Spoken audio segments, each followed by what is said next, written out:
एक नौजवान शादी किया, शादी करके आ बीवी से बोला कि सुना तुमको बेटी चाहिए कि बेटा चाहिए?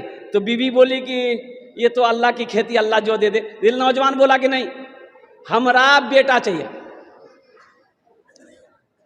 हमरा। अरे बोलो ना भाई। तो बीवी बोली कि तो इसमें हम क्या करेंगे? बोले नहीं, मेहनत तो हूं करिए ना, कोशिश तुम भी करना।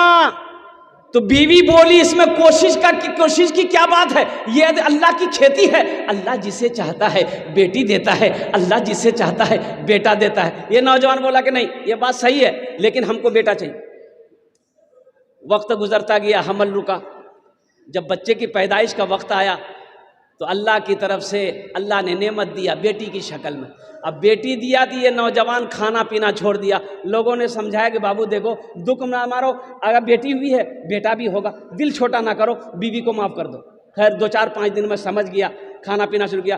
फिर 1 साल गुजरा, फिर हमल रुका, तब बीवी को समझा दी, समझी ले, पहली बार तोरा माफ़ कर दूँ, अब की बार हमरा बेटा चाहिए, न तो मैं दिल्ली भागी जू।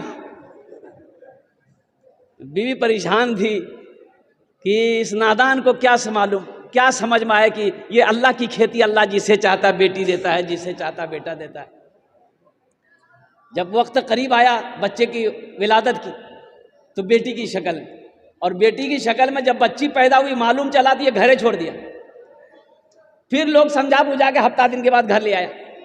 तीसरी बेटी की जब हमल रुका, ये लड़का पूरे मोहल्ले में ऐलान कर दिया कि सुनो, हमारे मौगी समझा दिया, अगर अब की बार बेटी पैदा भेले तो हम दिल्ली में रुको, यहां ना रुको। तीसरी मर्तबा ये बच्ची पैदा हुई, लड़की की शक्ल में पैदा हुई, और हकीकत में दिल्ली भाग गई, दिल्ली चला गया। लोगों ने इसकी बीवी को समझाया, थोड़ा जामा ध्यान रखा, तेज रहो गरम। 2-3 महीने के बाद सपना देखा, हो ख्वाब देखा। ख्वाब क्या देखा कि हशर का मैदान लगा हुआ है और अफरा तफरी का आलम है, लोग भाग रहे हैं, और 2-4 फरिश्ते इसके बाजू को पकड़ा, बोला यही है, ले चलो। वह इसको पकड़ के लेके जा रहा था, बोला जहन्नम की खाई में तुमको गिराएंगे, तुम ही हो, चलो। घसेट किसको लेके आ रहा, देखा जहन्नम के दरवाजे पे उसकी बड़ी बेटी खड़ी थी। सुभान अल्लाह बोले तमाशा, बड़ी बेटी खड़ी है। वो बच्ची कहती है मैं इधर से ले जाने नहीं दूंगी, ये मेरे अब्बा है, छोड़ दो। तो फरिश्तों ने कहा अच्छा ठीक है, इस दरवाजे से नहीं ले जाने दोगे, एक दरवाजा और है, उधर से तेरे बाप को जहन्नम की खाई में डालेंगे। दूसरे दरवाजे पे ले गया तो देखता कि वहाँ वो दूसरी बेटी खड़ी है। वो बेटी बोली कि छोड़ दो, ये मेरे अब्बा हैं, हम इधर से ले जाने नहीं देंगे। तो फरिश्तों ने कहा अच्छा ठीक है, एक दरवाजा और है, तेरे बाप को उस दरवाजे से गिराएंगे। तो